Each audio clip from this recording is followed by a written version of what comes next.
Hey guys, আজি মই আপোনালোকৰ আগত শেয়াৰ কৰিব বিচাৰিছো যে মোৰ স্কুটিখনত মডিফিকেশন কৰোতে কিমান কি খৰচা হ'ল আৰু কি মডিফিকেশন কৰিলো সকলো মই আজি আপোনালোকৰ আগত শেয়াৰ কৰিব বিচাৰিছো। প্ৰথমতে দেখা যায় যে মোৰ স্কুটিখনৰ মই এটা গ্ৰাফিক্স কৰিছো যেটো গ্ৰাফিক্স হৈছে হালধীয়া আৰু নীলাৰ কম্বিনেশন কৰি বনোৱা হৈছে।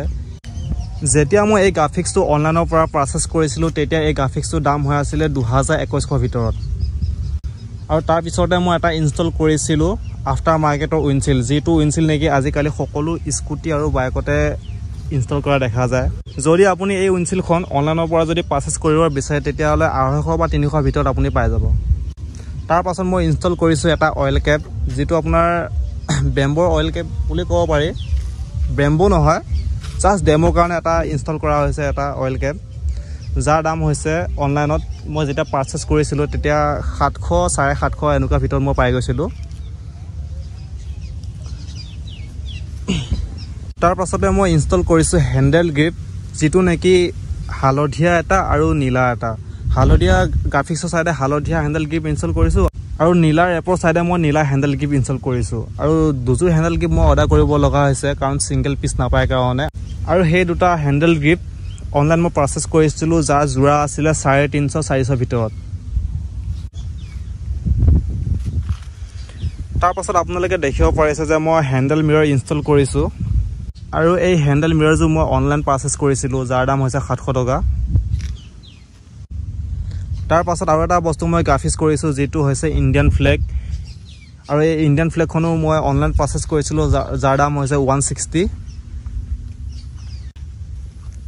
সব কেনেকুৱা লাগিছে ইণ্ডিয়ান ফ্লেগখন লগোৱাটো কমেন্ট কৰি জনাব আপোনালোকে।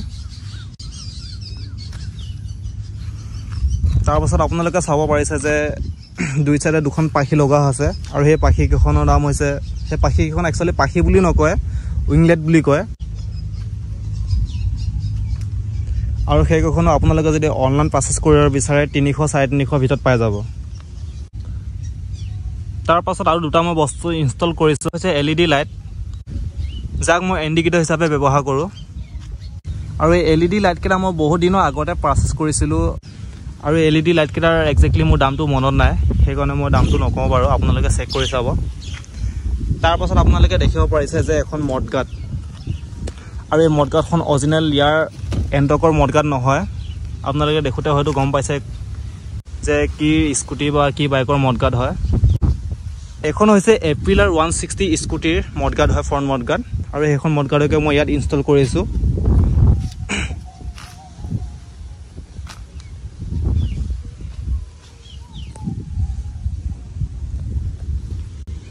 আৰু স্কুটিখনত যিমানখিনি নেকি আগত মডিফিকেশন আছিল গোটেইখিনি মডিফিকেশন মই আপোনালোকক ডিটেইল কৰি দিলো আৰু এতিয়া মই আপোনালোকক দেখাব বিচাৰিছো যে পাছফালে কি মডিফিকেশন কৰিছো মই স্কুটিখনৰ।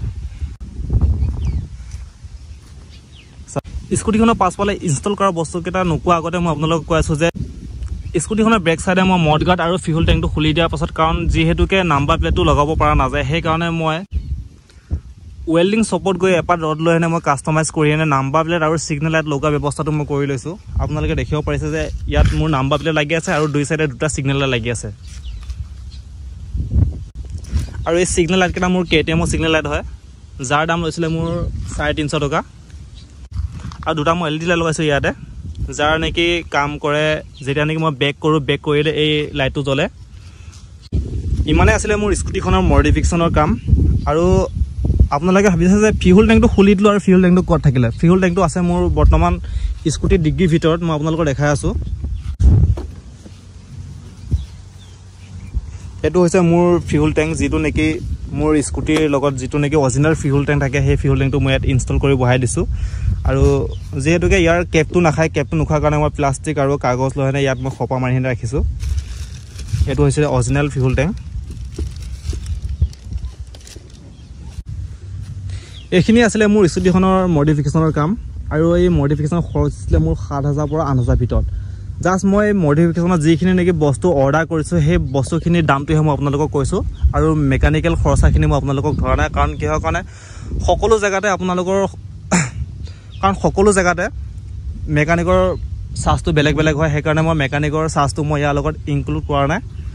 যিখিনি পাৰ্টস নেকি মই পাৰচেজ কৰিছিলো সেই পাৰ্টসখিনিৰ দামহে মই আপোনালোকক কৈছো যে 7000 পৰা 8000 ভিতৰত মোৰ খৰচ হৈছে।